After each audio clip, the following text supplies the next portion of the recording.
Okay, I have definitely fixed it now. You can definitely hear me. You can hear me now, for sure. My dulcet tones ringing in your ears. Jesus. H. Christ. That was painful. I think I accidentally unplugged my mic. And when I plugged it back, I hit it. I was moving it around. I was filming something earlier. And when I plugged it back in, it ruined all of the settings, which has never happened before. Just today. Very good. Yes, I fixed it. All I needed to do was click a button. Oh gosh. How is everybody? Is everybody okay? What's going on in the world? I've been gone for like a week and a half. I've had nothing going on in my brain, but suddenly I'm back. So what's up? What's going on? Ooh. Why was this all a mood though? Yeah, constant failure is absolutely a mood. Do you have a Discord? I do have a Discord. I should put the chat up on screen. Look, the Discord chat is right here. Mwah. Give them a little kiss. There we go. Little pat on the head. There we go. I find this more entertaining than I should. What? Okay. Oh, you're glad I'm streaming because you were bored. Yeah, I was bored also. Oh yeah, the stream link, the Discord link is in the description. Except it isn't actually, because I forgot to update it. So, someone send the Discord link in the chat, because I am unprepared yet again.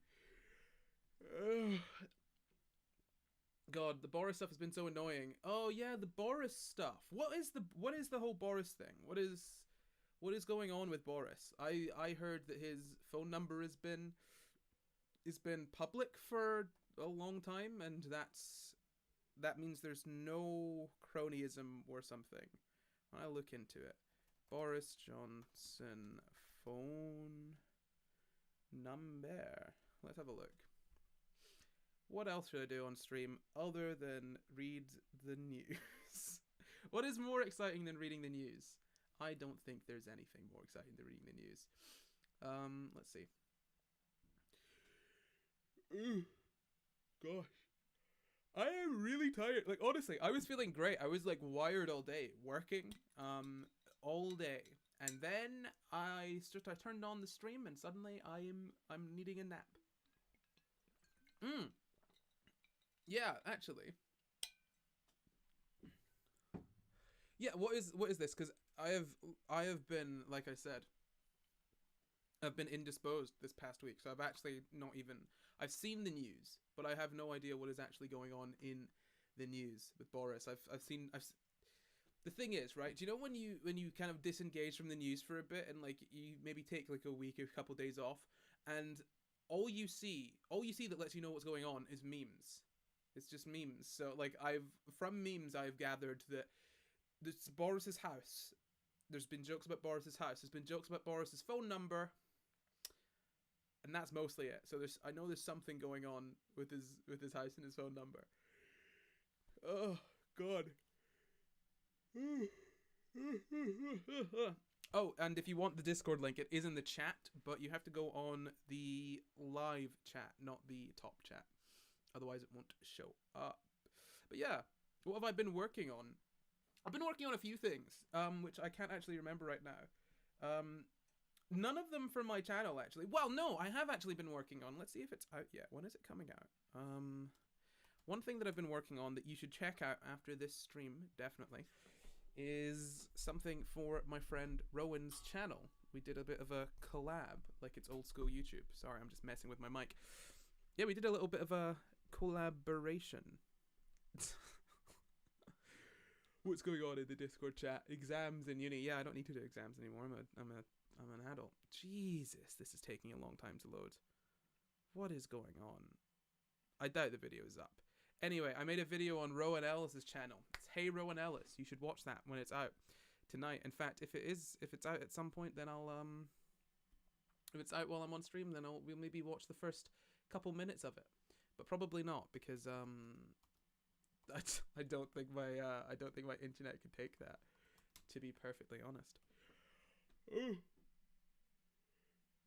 God, why am I so tired? I did have stuff to talk. So this is the thing. So I had stuff to talk about last week's stream, and then I didn't because I didn't stream. So I was going to talk about the same stuff today, but then I decided that actually I'm too tired. I might mention some of the stuff. I might bring up some of the stuff, but I'm just very, very tired. How are you all? How are you? Tell me how you are. Oh, you like the Psy Guys episode with Rowan? Yeah, that was a really fun one. I really miss episodes like that. I think we have a guest coming up soon. I don't know. I can never keep track. But I think we've got a guest coming up. Not this week, but next week. And yeah, love it when we've got guests on. I really like the Gauging episode. I want to do more episodes on like, I really like the social stuff because we always get into big, deep philosophical conversations. Yum. Water. I have a May break. Oh yeah, it's a whole. I found out today that it's a bank holiday on Monday. I saw memes about it. Didn't realize. The one in the description is not updated, like Corey said. Yeah, look, I will probably get about 60% of the things I do while streaming right. Today, I started on time, which is perfect. That was fantastic. Never start on time. But that also means that everything else I did was just wrong. So, you know. Okay. Cool. But what have I been doing? I've been, I've been working on a video about what I've been doing as well. That'll probably be out next week, I think. And there's another video because I think this Sunday a video will come out as well, I think. I'm going to try and get a video out on Sunday. But because I did that video on Rowan's channel, I didn't finish it. My computer didn't want to work properly, so I ended up only doing about half of the video, which was a natural ending point anyway. So half of the video that I was doing for Rowan is on Rowan's channel, and basically the other half is going to be on my channel on Sunday. So keep an eye out for that. It's fun.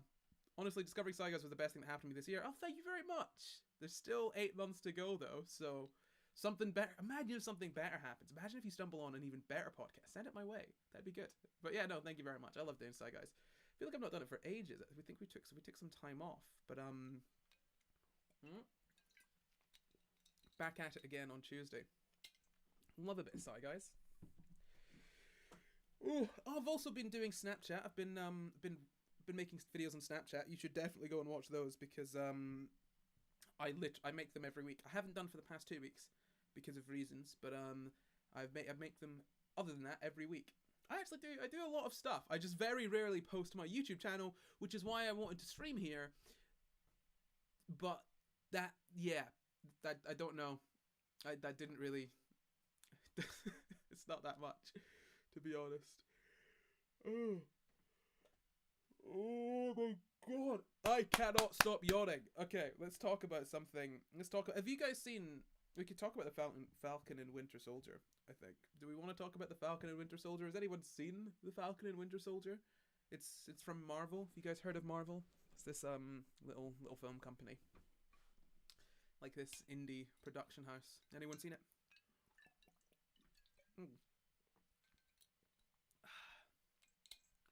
Gosh. I really could nap. What if I just napped on stream? Like, wouldn't that just be crazy? Like, so quirky. God, this is such a nothing stream. Yeah, should we talk about Falcon and Winter Soldier? I think I've got thoughts about Falcon. You've not seen it yet. Please no. You haven't. Right, here's the thing. The last episode came out a week ago, and it streamed every week. Like, you had 7 days every single time an episode came out to watch it. It's been a whole 7 days since the last episode. I feel like if you've not seen it by now, do you want to see it? Like, if you've not watched it yet, do you want to watch it? Nap stream. Yeah, like, actually, though, like, that might be something I do. Because, this is the thing. What I like about streaming is that the way my brain works, right? the way my brain works, let's just give you an insight into my head. The way my brain works, I've said that so many times, is that I can't get anything done unless I have to do it. So, okay, for example, if I have a deadline, right? If I know that, like, say, if there's, let's say it's university, right? If I know that, like, the deadline is on Friday at midnight, right? But actually nothing is counted as late until the Monday morning, so you can submit over the weekend and it's not technically late, you don't get any penalty, then I won't be able to start working on it until basically the Friday, because then I know that the deadline is 2 days away, right? So when it comes to videos on YouTube, like my YouTube videos, I don't strictly need to upload videos to YouTube. It's not like a core part of my job. And so I don't, even though I really like it, and I always enjoy uploading videos and I like making videos, I just can't do it. And I can't trick myself either. Like, okay, I have to do Snapchat videos, and like I enjoy doing Snapchat videos, so I managed to get those done. I have to do Psy Guys, even though I enjoy it, I managed to get it done because in my head it's like, oh, I've got to do this, and I don't get to decide what I've got to do. I don't get to decide what is a got to do and what is a it's probably fine.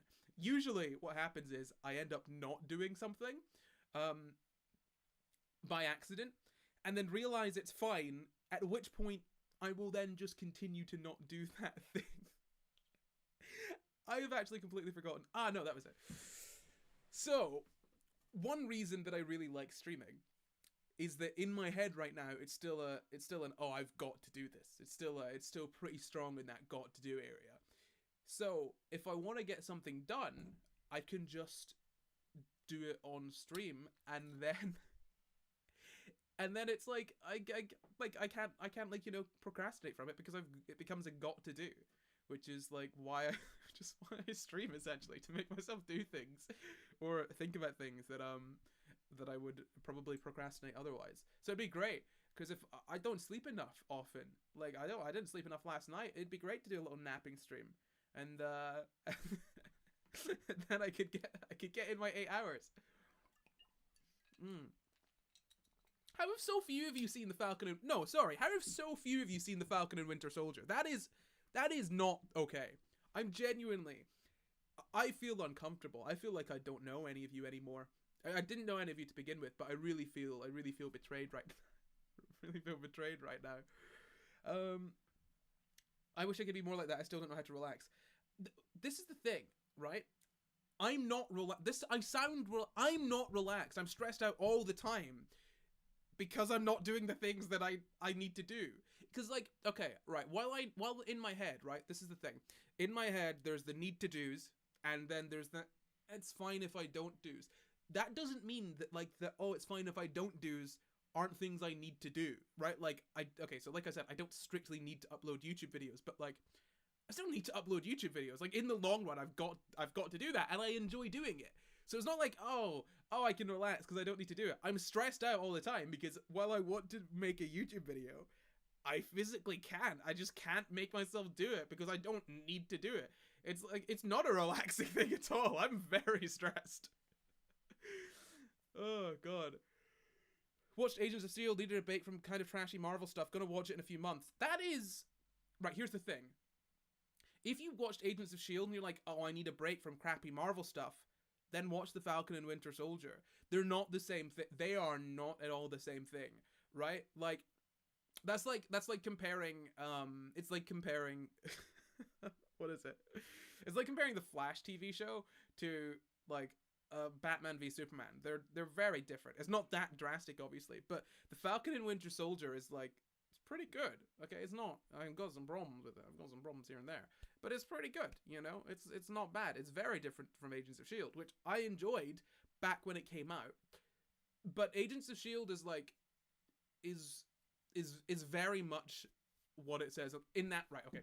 Agents of S.H.I.E.L.D. did this thing where they wanted to be this big, expansive Marvel Universe show, the connective tissue. That was the whole point, to get fans, like, interested in it, because it's like, hey, this world that you can only see in the films, now it's coming to you week after week after week, and you get to see all the gritty on the ground stuff.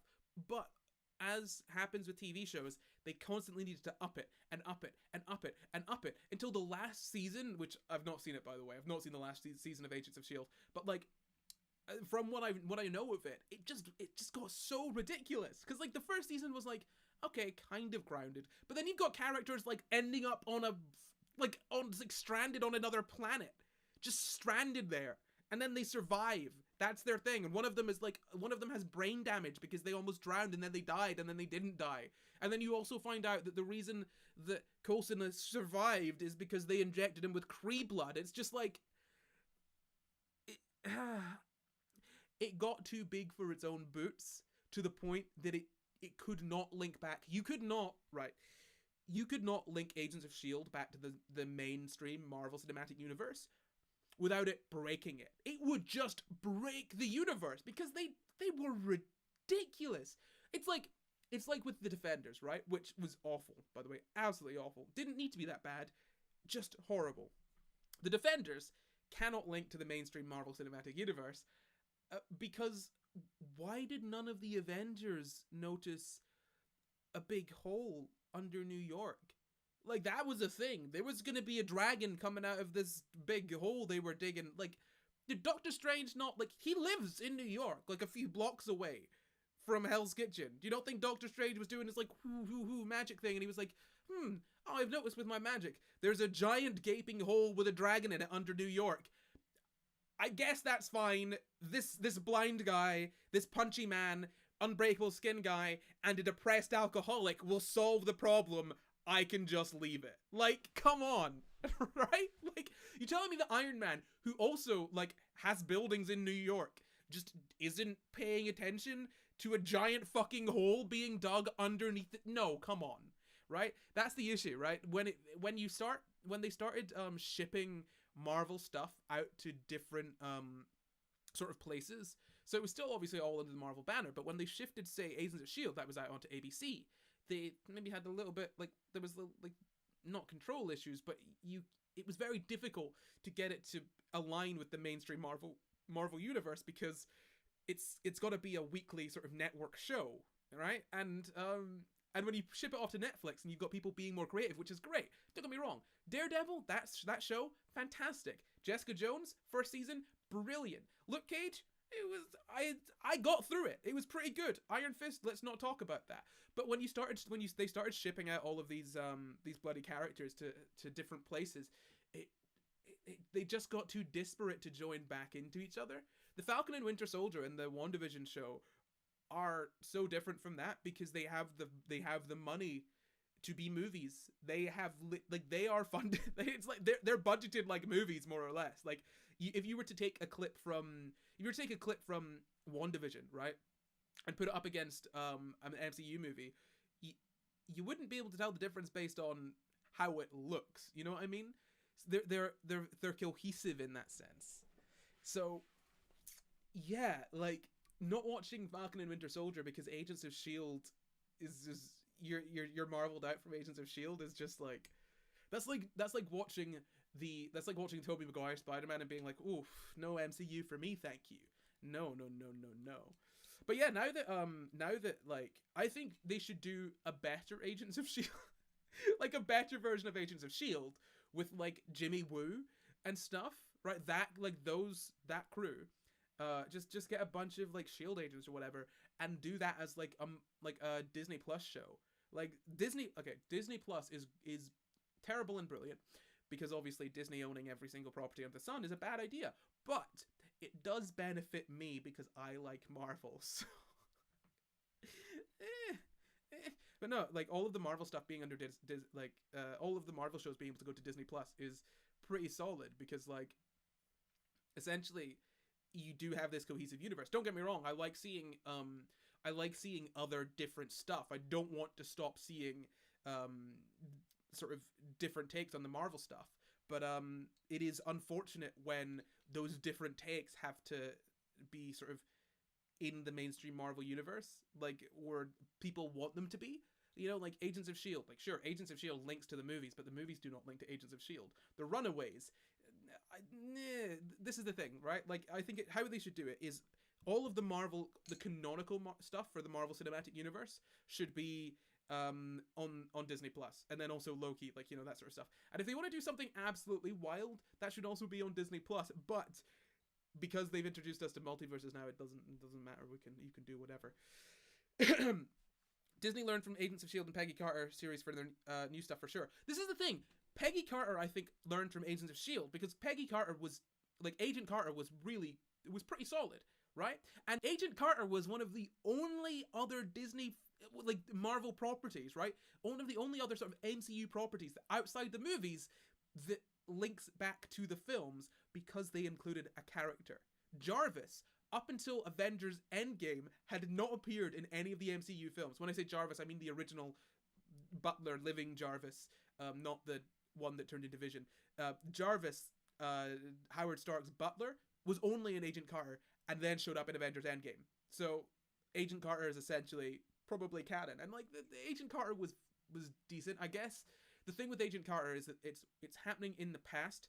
Pretty much all the stuff that was gonna happen in the 40s happened, like 40s and 50s, like it's all happened. Like it doesn't need to be informed by what's happening in the movies or anything. So they had a little bit more, I guess, freedom in that sense, because it wasn't an evolving sort of story. It was there and set in stone until, of course, Captain America went back in time and decided to just get back with his girlfriend. Was it actually good? I heard a lot of bad stuff about it. Agents of S.H.I.E.L.D. is... Oh, yeah, no. Okay, so is it actually good? If you're talking about Agent Carter... okay, right, I see. Yes. The Falcon and Winter Soldier, I think, is overall very much worth watching. Incredibly different in tone to Agents of S.H.I.E.L.D., right? Like, you need to... I think if you're thinking about these shows, you need to get out of your head that Agents of S.H.I.E.L.D. and The Falcon and Winter Soldier are both Marvel TV shows, like MCU TV shows, because they're just very different. The Disney Plus shows are more like extended movies, and I think that would probably be one of my criticisms of Falcon and Winter Soldier, is that in some cases it felt a bit like a very slow, bloated movie. But I did, I guess, enjoy it overall. I just don't think they stuck to landing all that well, and they did that thing that I hate that they do with like sort of radical leftist villains, where they just make them decide to be evil all of a sudden. I think that problem also happens in the comics. Yeah, but now see, this is the issue, right? Issue. Now, this is the thing with the comics, where I don't care what happens in comics generally, because you can retcon it easily, right? And like I was talking about this in the video that I'm uploading on Sunday. No one really cares what happens in comics. Obviously, people care what happens in comics, but like, comics readers are much more in tune with how comics work than film goers, right? You've got, because it's a much more niche, I guess, audience than a sort of general film going audience. You can have all of this stuff that is sort of unique to comics. So, like, you can just retcon stuff and people will take it in their stride. You can say, oh, this actually happened in another universe, and people will be like, yeah, sure. Or you could be like, oh, that wasn't Spider-Man, it was a Spider-Man clone. People are like, okay. And then you could also have Spider-Man sell his wedding to the devil, or his wife to the devil, his marriage to the devil, and people would be like, I hate this, but okay, right? Like, you can do crazy, wacky stuff in comics and kind of just explain it away. But films are more set in stone, I feel, because there are fewer films as well, like you've got like maybe 3 films a year, 3 or 4 films a year, and you've got like, I don't know how many like comic book issues. You've got so many comics coming out every year that you can just, it doesn't matter as much, And also, you can just view sort of things as being more contained than they actually are. Because while it's feasible to, like, watch every Marvel film and TV show every single year, I don't think it's feasible to read every single Marvel comic, unless that's, like, what you do. That is a tough thing to do.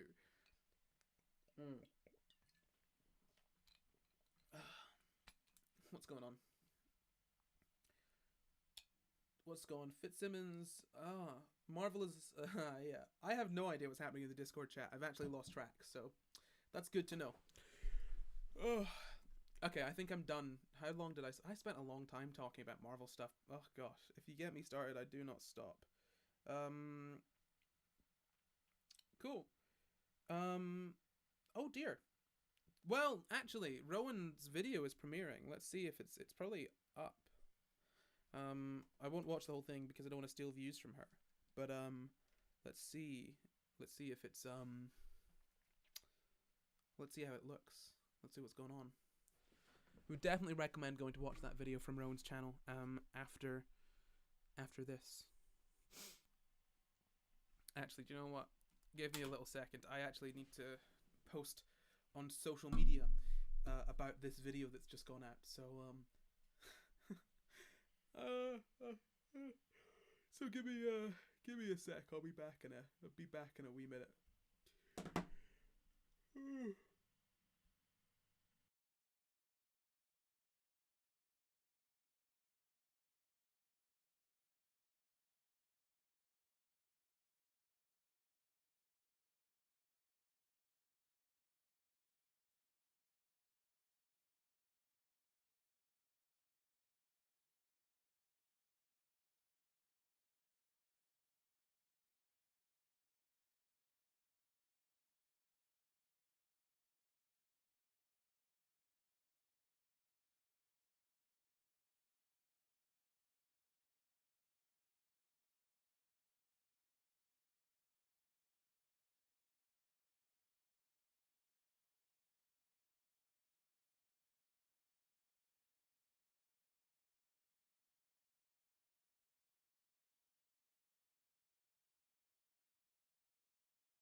I'm back. Hello, I'm back. I went into Rowan's chat to say hello.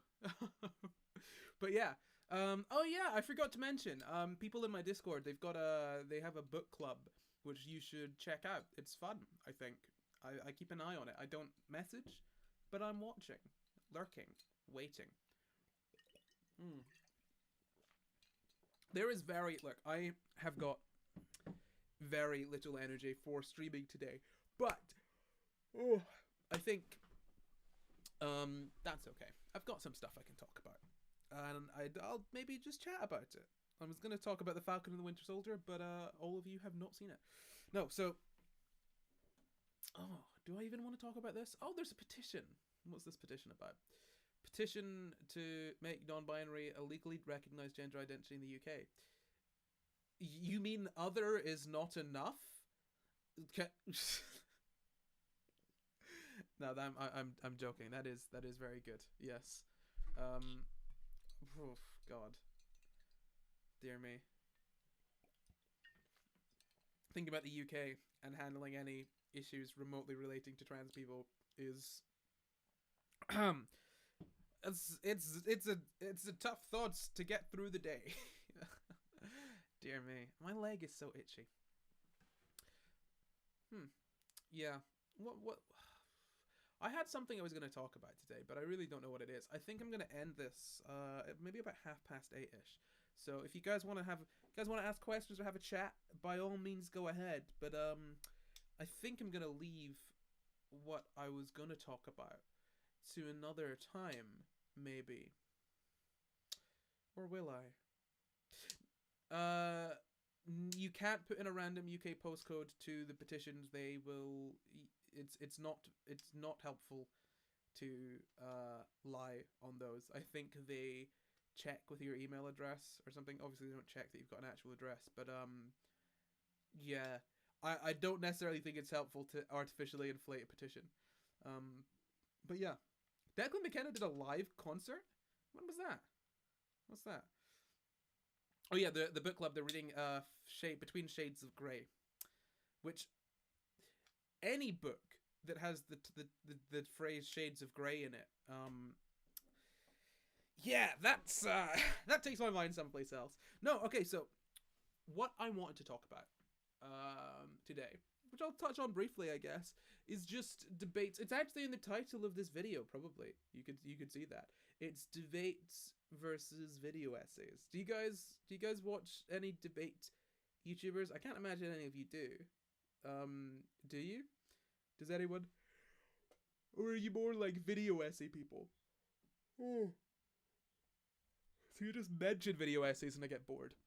Corry. What did I... Someone's just not that kind of grey. Yeah, I know it's not that kind of grey. Don't just say my name. That's terrifying. I know it's not that kind of grey, but it's it's where my mind goes. No, do you guys watch... Yeah, so do you guys prefer... I'm going to try that one more time, and we're all going to pretend that I've only tried it once. Hold on, also, I want to pull this out, because it's been bothering me. What's going on with this? It seems like I have trapped my hoodie pull string in my top. That's where it's gone. Do you guys prefer video essays, or do you prefer debaters? Yeah, you watch video essays. Okay. Yeah, I'd expect that most of the people watching this are more video essay people, you know? Like, you know, your philosophy tubeses, your H Bomber guyses, your Lindsay Ellis's. And then yeah, I don't know why. I just feel that people watching aren't very interested in debates. Anyway, a lot of people have been talking about say a lot of people, two people I've seen specifically have been talking about you watch both, but mostly video essays. That makes sense. Yeah, I've seen people talking about video essays versus debates. Where do you stand? Do you feel like debates are better than video essays, or vice versa? There is a correct answer to this. Which one's better, debates or video essays? You got to get it right, or you're banned from the stream forever. I'll never let you back. Ugh. God, I can't stop yawning. Jesus.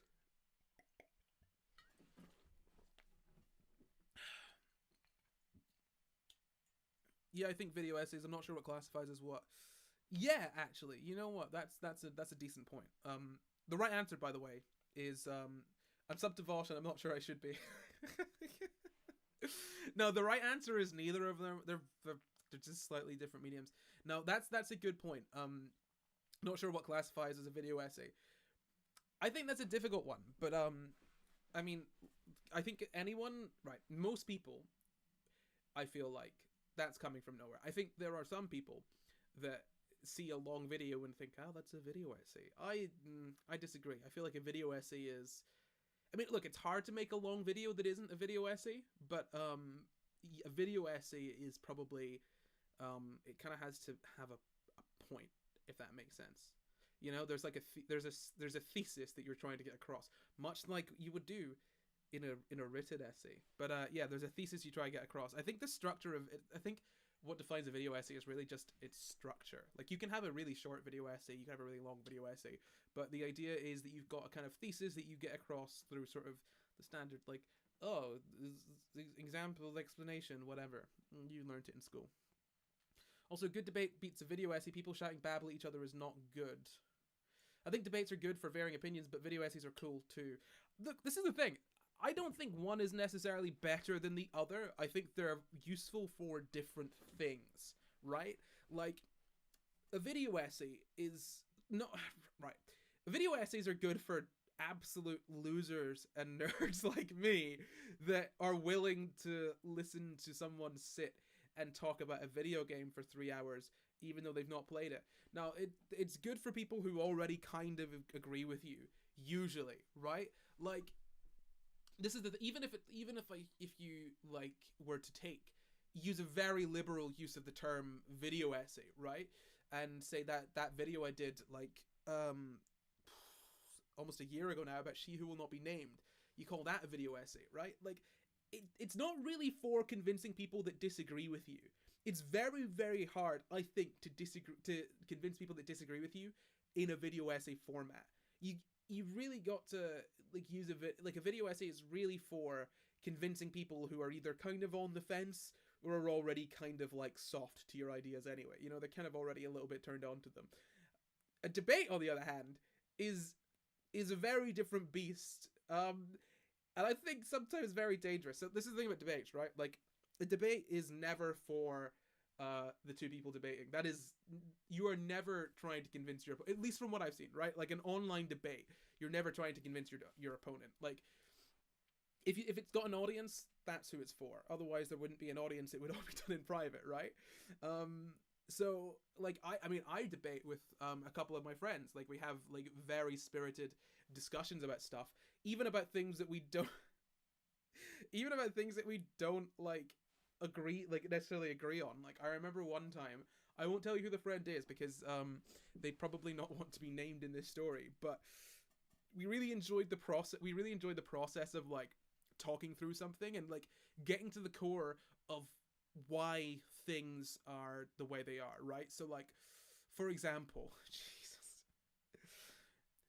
I want to preface this, right?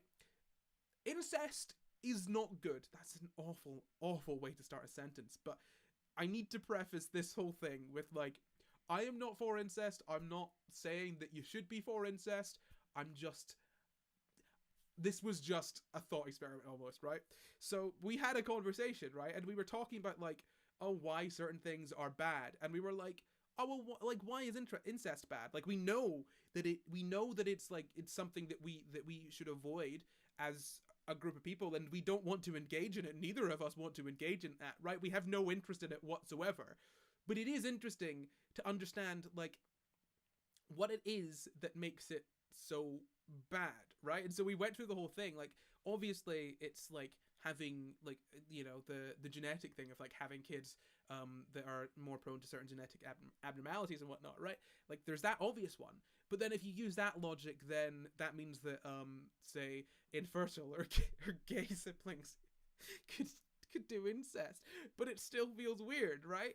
And, like, we literally just had this debate where one of us was, like, essentially having to take the position of, like basically we're using the debate to sharpen our ideals, like our reasonings, like, you know, and so effectively how that went down is that we would swap this over, I think, but one of us would basically have to take the stance of, I think incest is wrong because, and the other person would point out all the flaws in that argument, thereby essentially defending incest as something that was fine. But, like, obviously we started off, like, not agreeing with it, thinking it was bad, and we obviously ended in the same place. But, like, to get there, to sort of have to have better reasoning, literally, like, we had to take up the idea that it wasn't that it, like, you know, that we were wrong. Yeah, you should be scared. No, so my point here is, right, that I enjoy debates, and, like, just one-on-one, it can be fun, even if it's, like, especially if it's, like, something that like, it can be really, not only can it be fun, but it can also be really useful for training yourself to have better arguments, right? Like, if in a video essay format, it's very, very easy to sound like, to sound like you've got all the answers. It's very, very easy when you don't have someone rebutting your every sort of like claim, or every like sort of rebutting everything you say. It's very easy to appear like you know what's going on, right? So doing a video essay doesn't necessarily sharpen that like part of your brain. It doesn't necessarily make you better like it doesn't make you have better reasoning necessarily, right? Like before I do a lot of my videos, actually I'll have a conversation with that friend, and they'll be like, oh well, you said this, but that's like here's what someone would say. And I even do it to myself, like before I upload certain videos, I'm like, okay, well, if someone that disagrees with me, what would they say? They'd say this. Okay, then I'll say that to retort against this imaginary person that hasn't said anything yet. And that's how you just get better and better and better. And a debate is that, except you're not doing it with a friend or someone that's like, you know, or your own head. It's with someone that actually disagrees with you. So you like have to get better at it. You know, and so you have to get better at like defending your beliefs, and the best way to defend your beliefs is to have really good, strong reasoning for them. But the thing is, and I say that's the best way to defend them, but it's like, it's obviously not the only way, and that's where I think debates like where debates can be an issue, like online, in that, so obviously, right, like a debate, like I've said, a debate online, an online debate that is live streamed is not to convince the people that are engaging in it, right? It's to convince the audience. And the issue is that I feel like a lot of people forget that winning a debate doesn't mean that you're right? Like if I don't do debates, and I wouldn't want to do debates because they scare me. I just don't want to be put on the spot like that, where I don't have to have all of my research sitting in front of me, have it all memorized, and be like, someone says this, and I'm like, okay, but that, like, I'd like to be more slow with it and like sit down and be considered, blah blah blah, right? That's just how I want to do it, right? I don't want to have to do a public debate with someone where if I make a mistake or I can't remember something properly, right, it's seen as me being wrong, and losing the debate, right? I cannot do debates. If you were to put me, someone who's not necessarily good at like public online debates, up against someone who is very, very good at it, but is like objectively wrong, there's a good chance they could win that debate, right?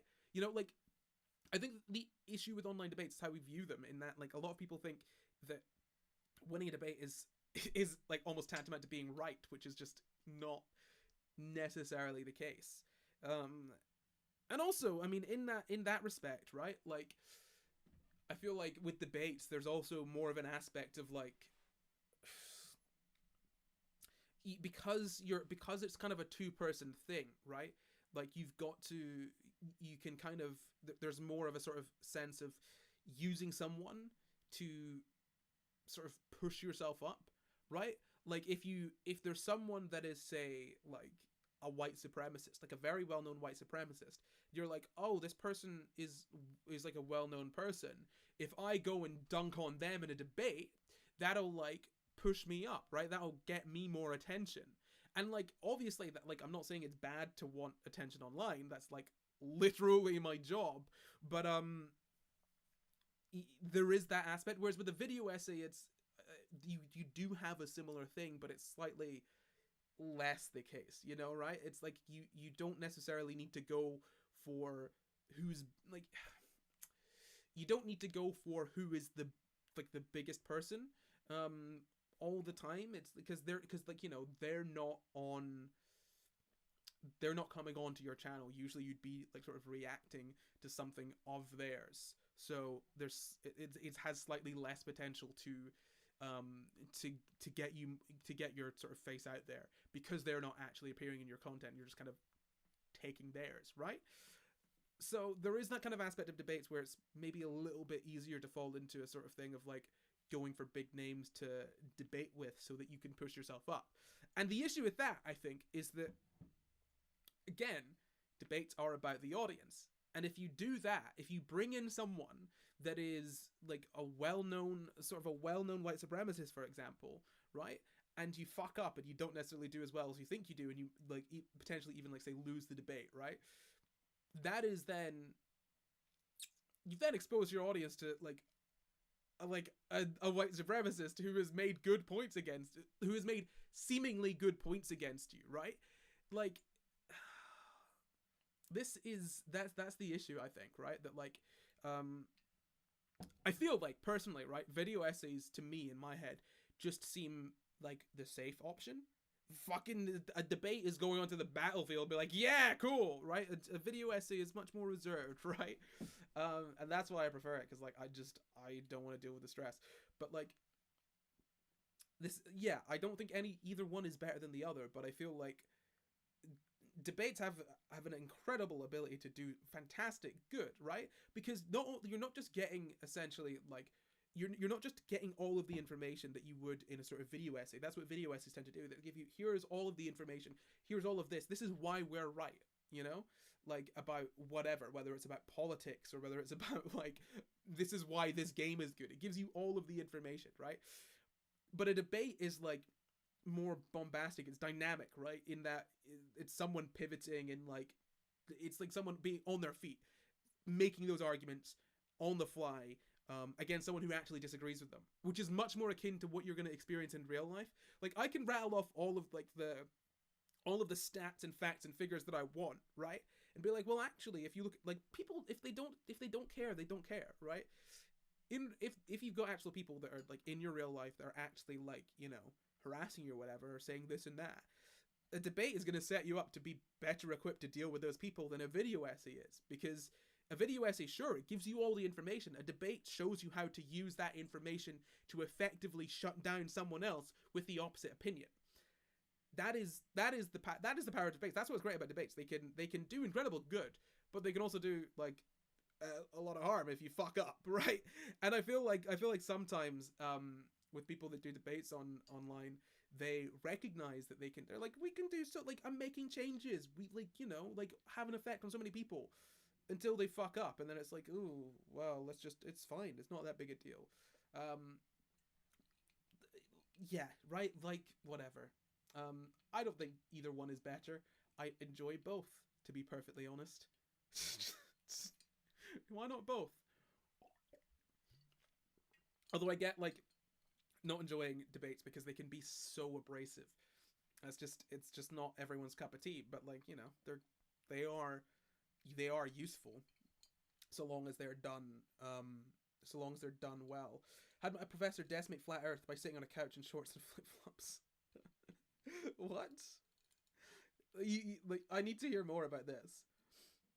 I just remembered I stopped watching a video essay to watch the stream. Oh my god, I do that all the time. I have this, right, so I do this constantly, where I'm constantly remembering things that I'm supposed to do. So I'll pick up my phone to do a very specific task and forget until I put my phone down. And I'm like, okay, cool, now I need to do that again. I keep on doing that. Like the same, I walk into a room 4 or 5 times and just forget.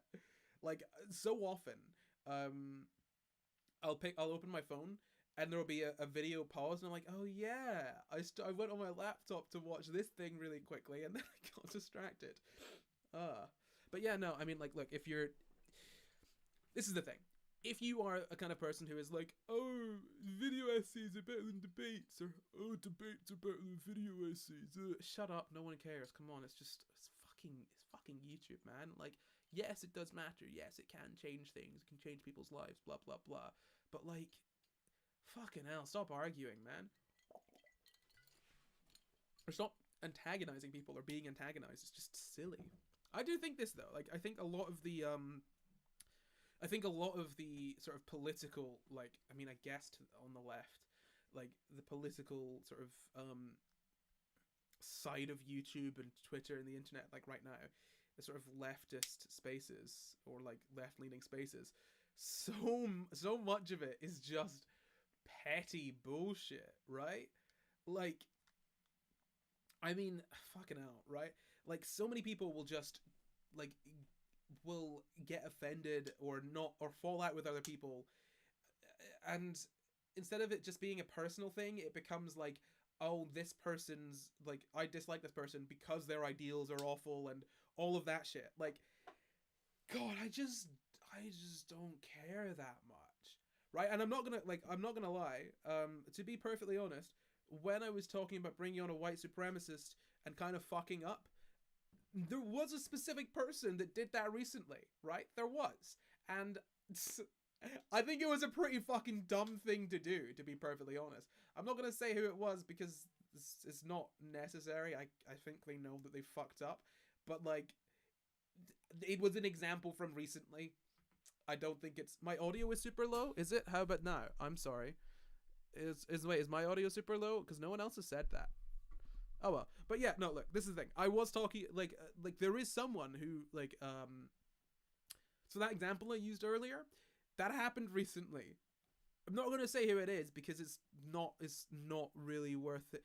Like, often I feel right, like, saying, hey, you fucked up, or like, say, like, it's online, right? If you say to someone, hey, you fucked up, you know, a lot of the time, because of the way that, like, I guess, discourse and drama happens online, people are very reluctant to, admit a fuck up, or they deal with fuck ups, like, poorly.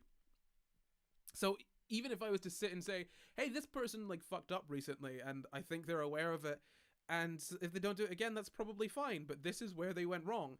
It's like, it can so easily be taken just such the wrong way. And especially because there are so many people that are just, like, out to get other people. Like, it's just... It does make it difficult to, like, make good faith criticisms of people when there are so many people that are just shitting on others because they dislike them. To be totally clear, nah, whatever. Yeah. But the thing is, to put an end to the debate over whether debates or video essays are better, neither of them are better. That's it.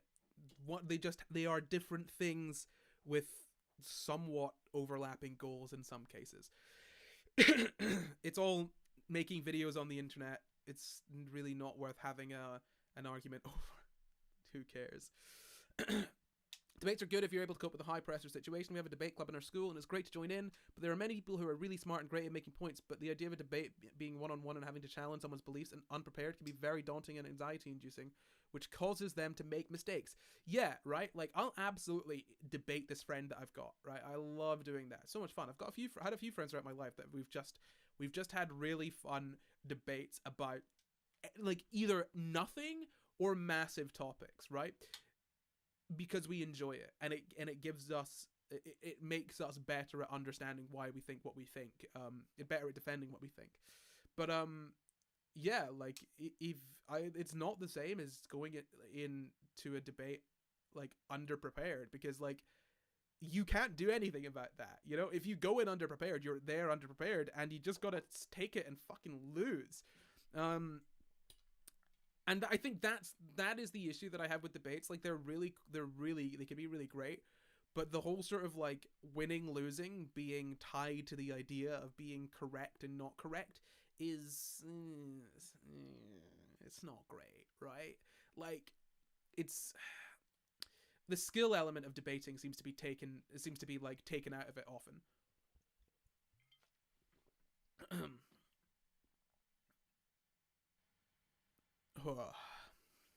Don't really watch online debates. It's not really fun for me, but when I had the pleasure of listening to a few Oxford debates by my school students, but we think they work with one of the best debate teachers in Europe, and I love watching those so much. Yeah, debates can be fun. I mean, I can understand why people watch them. I honestly, this kind of stuff, it's usually just on in the back. Like, it was in my, like, it was always on in the background because my flatmates had it on. I just like having it on in the background now. If I'm doing other stuff, usually, like, it's just good background noise. Yeah, but, like, it's not everyone's cup of tea. A lot of the time, it doesn't matter if you bring up reasonable points, as a lot of people's opinions matter more than facts. Yeah, no, like, absolutely. It's very hard to sway someone with a fact if they already have a very strongly held opinion. And this is something that I really sort of respect in people, right? Like, a quality I respect is being presented with a fact and being able to modify their opinion based on said fact. Now, obviously, it's more complicated than that, because somebody can present something as a fact and it's not a fact. Like, the concept of something being a fact is difficult, right? Like, a fact is not as hard a rule as you'd think it is. Facts can change over time as our understanding of things changes. But again, that comes into the idea of being able to update your worldview based on new information. That is a massive thing we talk about on Sci Guys, right? Like, because the thing is that you see this a lot in debates about trans people, where people will say, "Oh, it's high school biology. It's simple biology," and it's like, well, sure, it is simplified biology. Your issue here is that you, from your school, like the way that you were taught about science, is that you were taught that science is a rule, right? That there are absolute facts in science that are like unchangeable, completely unable to be modified. But that is just not how science works. Science is a constant sort of like this constant trek towards improvement by breaking down what is there and building it up again, being better, right? Like, it's just baffling to me the way that we teach science in school as this thing that is this solid thing that is unchanging.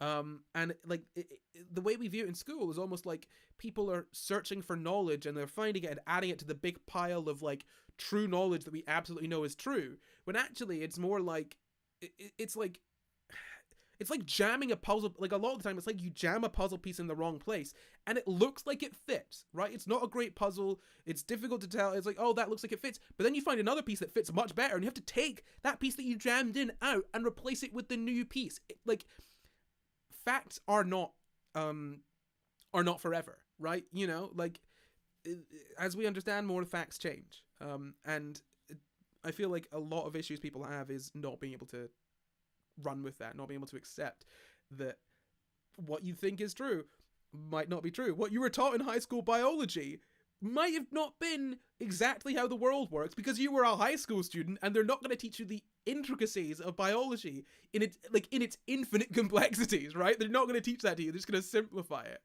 And so then you end up with people that think like, oh, because I was taught this in high school, it's got to be true. It's like when Pluto became, like, when they decided that Pluto wasn't a planet, and a lot of people are like, oh, but they made, like, how could Pluto not be a planet anymore when it was a planet? And it's like, because it's a category, and we were like, hey, this falls into the category that we made up called planet, and then we looked at it some more, we realized, oh, maybe it doesn't, and now I think it is a planet again. I don't really keep up with what's going on with Pluto, but yeah, right, like, I'm gonna say it again to hammer the point home.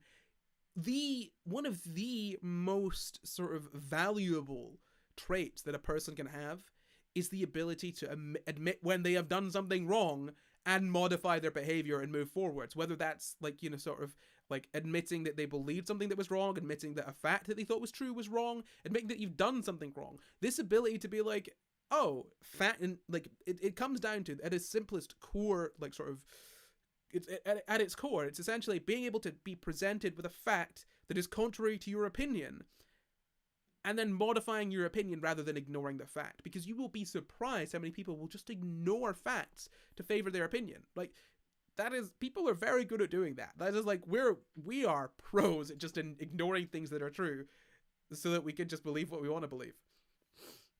That's one of the best things about science. Everything is just out current. That's I'm going to try that again. That's one of the best things about science. Everything is just our current best knowledge. There's always more to learn and discover. Yeah, like, this is something I talk about on the podcast all the time, right? Like, I am constantly waiting for the day that we get our new atom moment, right? You know, like, when they discovered sort of the atom, let's say, or then when they discovered, and they thought the atom, okay, let's go back to the start, right? I am waiting for our atom moment. They discovered the atom and they were like, oh, nothing can be smaller than that. And then they found stuff that was smaller than that. Baffling, right?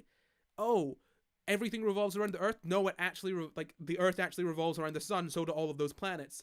Like, the only thing revolving the Earth is the moon. Like, I'm waiting for the next massive breakthrough in what we think we know, and, like, everything just being wrong, right? I cannot wait for everything we think we know to just be wrong and us have to try and build something new.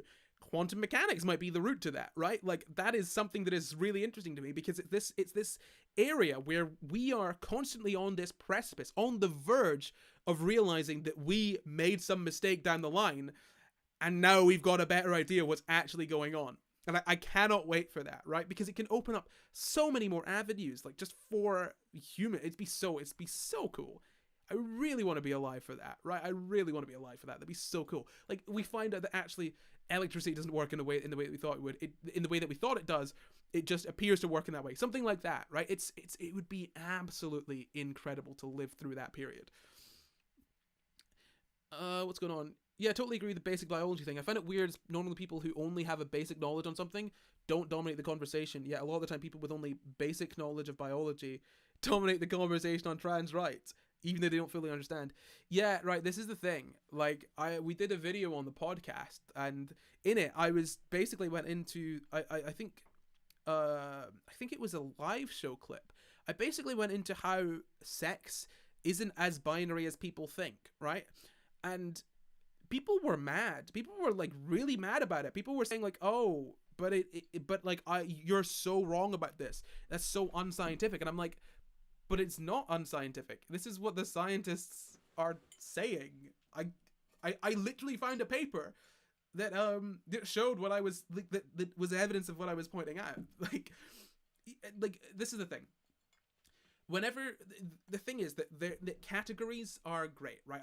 You gotta love categories. We love categorizing things as humans, but people aren't taught that categories don't exist.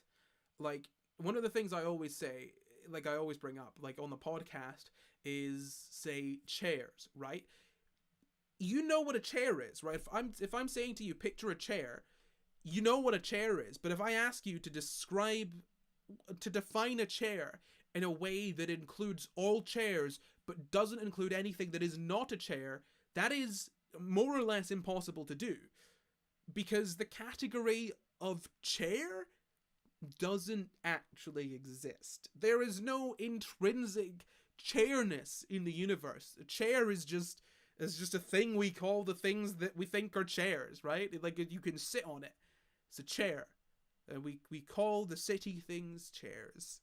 Like, categories are not real, in the sense that, like, the categories that we've got of wavelengths of light, even, right, from the visible spectrum all the way through the electromagnetic spectrum, those categories aren't real. There is no such thing as an X-ray.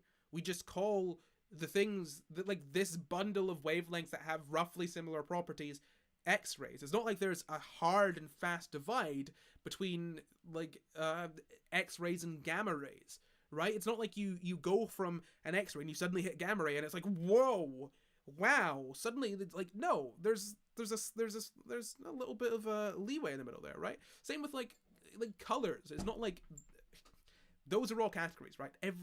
Those categories don't exist. They're not real things. They're not intrinsic parts of the universe. They're just ways that we understand things. Another one is species, right? We are taught in school that a species, generally you'll be taught in biology in high school, that a species is a group of organisms, it's the largest group of organisms that are able to interbreed and produce fertile offspring. Roughly. That wouldn't get me the marks in in my standard grade exam, probably, but it's close enough, right? You're taught roughly that a species is the largest group of organisms that can mate together to produce fertile offspring. That doesn't work. It just does not work, because it doesn't. Okay, right. That will apply to an organism that is, say, like a one that reproduces sexually. But if you've got, say, bacteria, we don't really necessarily classify bacteria into species. There are ways of doing it, but it's not terribly straightforward. And not everyone agrees on it. And speaking of, like, not agreeing, people don't agree on how to define species of big organisms either, right? Like, there are if you look up something called clines, right, and then look up ring species, there are species that can, like, basically, if you look at it like on a ring, like either like sort of like a ring that doesn't meet here, right? So it's like this, but it doesn't meet here. There's a species here that can interbreed with this species, that can interbreed with that species, that can interbreed with that species, and they can all interbreed with the adjacent species. So this one can breed with this one, and this one can breed with this one and this one, and then so on, right? But this one can't breed with that one, and that one can't breed with the one like they can only do it with the adjacent ones. So is that all one species? Because they can't all interbreed with each other. Do you know what I mean? It's just it the category of species doesn't work, and that is only looking over the axis, like over like one axis, right? That's looking over the axis of that's ignoring time. That's looking at the present moment. If they all existed right now, like which ones can mate to produce fertile offspring. That's not including time. When you look into time, at what point does one species become another, right? Because like let's use a whale for example, right? At what point in the evolution of a whale does a whale become a whale? You've got something that say like you've got something that's very much not a whale. If you go back hundreds of thousands of years, I can't remember. I researched whale evolution at one point. I can't remember everything. All right, you could go back many years to when you had something that is very much not a whale. You can come to today and be like, you have something that is very much a whale. Fantastic. Very straightforward. We have two distinct categories here. Whale, not whale. Right? So you follow me. And then we go halfway in the middle, right? So halfway between those thousands of years, we've got whale. We've got whale. We've got not whale. We've got something in the middle of whale and not whale, but both is distinctly neither of those categories, right? It is separate enough that we're like, okay, that's a different thing. It is not a whale and not a not whale. But you can keep on placing individuals, right, into those spaces, because for that to work, like this whale does have to be like some kind of like, because it does need to come somewhere from this not whale. Like, you know, its great however many great grandparents must have been a not whale. So at what point does the not whale become a whale? You know, like at what point does that happen? You cannot do it on an individual basis, because you can't really have some like offspring just be a completely different species from the parent, right? That doesn't make sense. That there's just a hard line, and it's because species don't exist. They just don't. Not like, I'm not saying that like species don't exist in that whales are the same as like frogs. I'm saying that species don't exist in that species. The idea of a species is something that we came up with to make studying biology easier. It is a useful untruth. It is something that helps us understand the world around us in a way it's something that helps us understand the world around us quite effectively and doesn't necessarily hinder our understanding too much.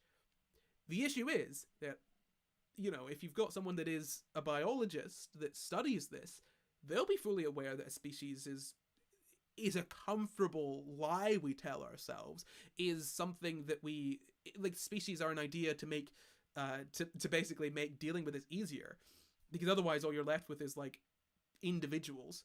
And like, a biologist will know this. Someone that's just that finished biology in high school, are they gonna know? Are they gonna think deeply about when a species becomes not a species? Probably not. And so you end up with this, like, comfortable idea that is useful. You end up with it becoming like this. You end up with this comfortable, useful idea that we're aware is not accurate to how the world actually is. You end up with a population that thinks that is how the world actually is. Like, male and female. Like, that is the same as, it's largely the same as species, right? Like, in that there are like there is overlap, right? You know, there's overlap there, like, and even masculinity and femininity, right? We've got man and, like, the concept of man and woman, like, coming from masculinity and femininity. We think of those as two distinct, separate things, but actually, it, like, men and women, there's a lot of crossover in the middle there, right? Like, I think men and women are more similar than they are different in some regards, at least. And yet because of the way that we believe in categories, right? We hear a category, we think it's true, it's how the world actually is, rather than it's just our interpretation of the world. We end up believing this false reality and not being able to accept that it is not true.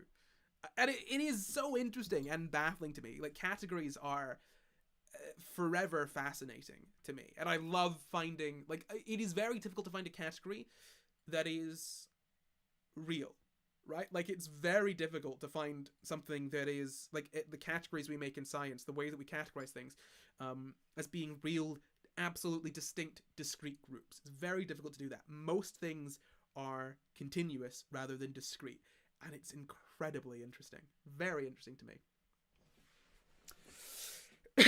Oh god, you get me talking about categories, I'll talk for ages. He hopped over from the Rowan Ellis premiere. Cool. What did you think? I haven't seen Rowan's video yet. I'll have to watch it after this. But we were chatting beforehand, and Rowan's always got always very insightful, always very, very interesting. Definitely recommend. Again, as I've said, watching Rowan Ellis's video after this one. I'll be tweeting it out. I'll be tweeting it out once I'm done. Actually, I'll be retweeting it right now. I'm retweeting it now. Retweets. Oh, quote retweet. I am in this. Go and watch it. But you should watch it even if... No. I'm just going to say I'm in this. Go and watch it. Look at that. You're getting a peek behind the curtain at me writing tweets. Okay. Oh, wow. Discord chat's going off. What are you saying? People seem to have an obsession with putting things in categories. Well, yeah, because it makes sense. It's easier. Like, it's fine. Don't get me wrong. When I say, I feel like often, like, this happens on the podcast, when I talk about, like, categories not being real and categories being fake, blah, blah, blah, blah, blah, a lot of people will be like, oh, you can't live with categories, what you say, they're real things, stop it. Like, okay. I'm not saying I'm not going to use categories. I'm not saying to abolish the concept of male and female because it doesn't quite fit. There are instances where I was not a binary gender, right? But not a binary sex. There are instances where simplifying the concept of sex can be useful, or can be less harmful than it is, like, helpful, right? I'm not saying that we need to view everything in its totality all the time. You can still look at a tiger and be like, that is a tiger, rather than thinking of it as an individual of, like, that is descended from whatever, right? I'm not saying you can't do that. What I'm saying is that you need to do it consciously, right? When you are using a category to simplify reality, you should be aware that that is what you are doing, that you are simplifying reality. That's all people are saying. They're not saying, like, okay, they're not saying abolish the concept of species, abolish the concept of sex. It's just update your concept of that to match reality. And if you're going to simplify it, understand why you're doing that, right? Like, in biology, if we simplify the Krebs cycle, right? Like, we understand why we're doing that, and we are aware that there is more, like, sitting behind the curtain. When we think of, like, electrons, and we're talking about bonding, and we simplify to not have to think about the orbitals, right? We're not saying, like, oh, those orbitals, like, don't we're just saying that, hey, it's going to be easier for right now to ignore this. And we get roughly the same answer, right? If we kind of ignore it, it's roughly the same, but so long as we're aware that it's not actually the case. Like, that's all you need to do. Just be aware of the categories you're using and the limitations of them.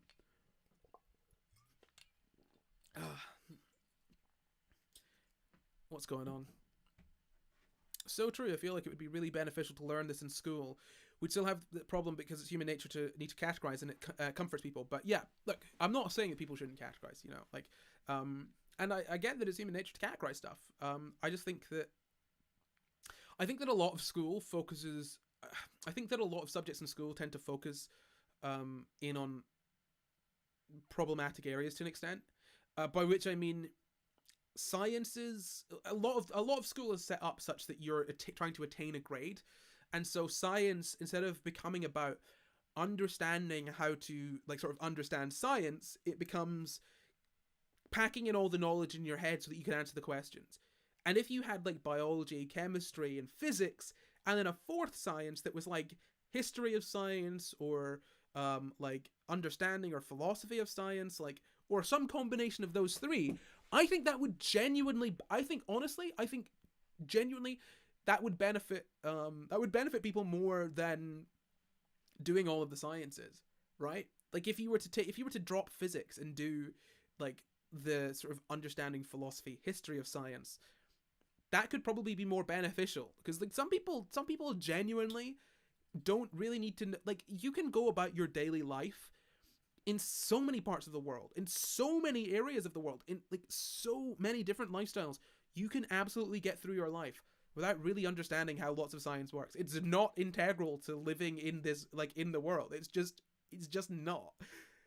And I think understanding how, I think, like, it's not integral to know, you know, I mean, to know scientific facts and whatnot. But understanding how science works can actually, like, materially change, like, lives. It can give people a better understanding of the information they're being given, right? I feel like in school we are very much focused heavily on gaining information, like attaining information, and we don't necessarily focus enough on understanding information and dealing with it. And I think it's just something that's lacking in schools.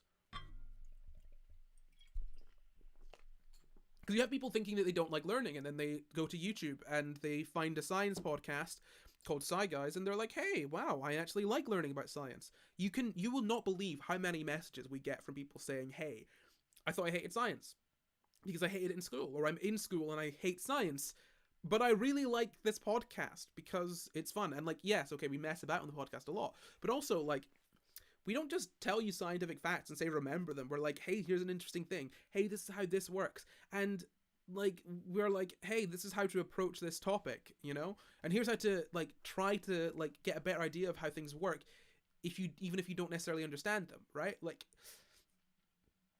you do learn these things in school. Like, you do learn them, but it's not necessarily always the focus of the learning. And I feel like genuinely there should be more classes that are focusing on that, they're focusing on that more.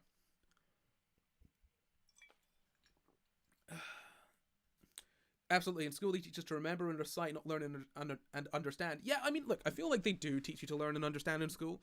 Definitely they do, right? I just don't think enough. Obviously. Yeah, gosh, what time is it? It's 9 p.m. I think I'll probably be going soon. We can have a quick chat, little Q&A, if you want. But remember, before we go, we are going to watch, all of us together, Rowan's video once this live stream is over. So actually, could someone do me a favor? Someone head to the chat, the YouTube chat, and the Discord chat, and pop in the link to Rowan's new video. I would do it, but it's too much work for me. I don't want to. Someone else do it for me, please. Seriously, like, let's all go and watch Rowan's video after this. Unless you've already watched it, in which case you are free. You can do with your time what you please. You're an amazing educator. I was going to say this should be your job, but it is your job. You're so good at it. Thank you very much. Thank you. Honestly, I don't necessarily consider myself an educator, if that makes sense. Like, I don't think that's my primary function. Like, especially in Sci Guys, like, it is a science podcast, but I think a lot of the time for me, it's primarily like a comedy podcast, you know? And like, yeah, like a goal of it is to teach people. Like, absolutely a goal is to teach people. But like, for me, the goal is less to teach people facts and figures and data, and more to teach people how to enjoy learning, if that makes sense. But yeah, thank you very much. Like, I those kind of comments really mean the world to me. And yeah, it's wild. There we go. Rowan Ellis's video is in the Discord chat. Thank you very much. KM, is it in the YouTube chat yet? Someone chuck it in the YouTube chat. Would you call yourself a science communicator? Yeah, I was going to say that.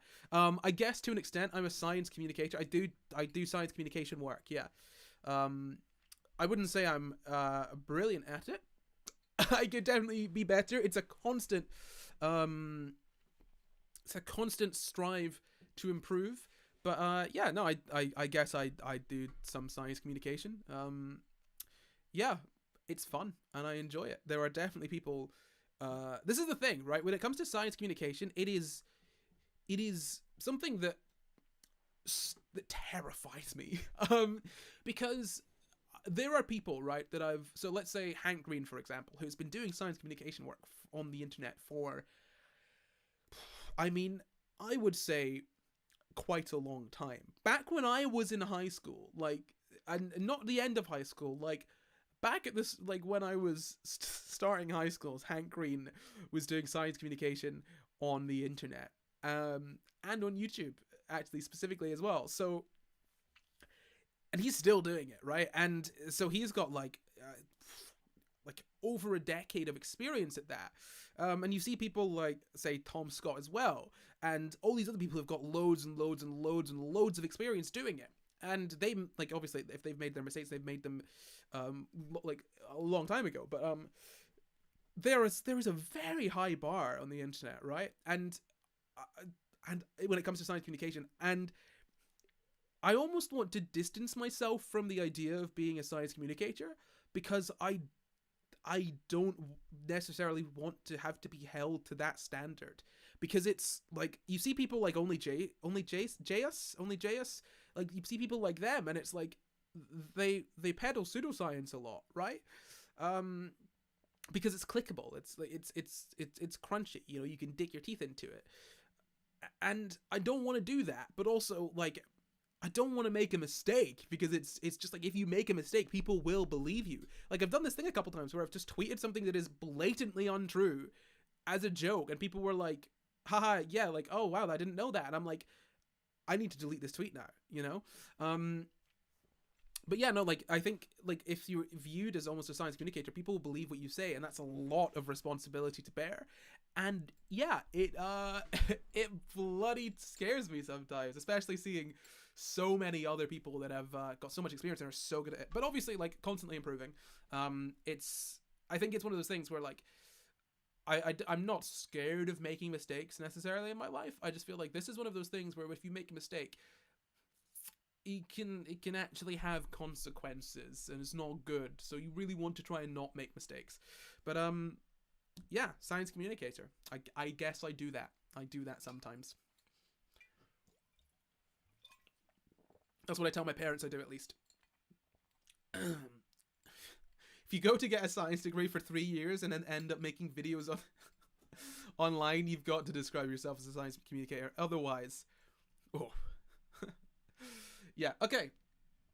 Cool. So, I think that is us. I think that's us. Again, the links to Rowan's video is in the Discord chat. It should be in the YouTube chat as well, I think. Right? So, that's it. Maybe one more question. We've got one more question there. What kind of classes do you recommend to take? I don't know if you're talking about school or at university.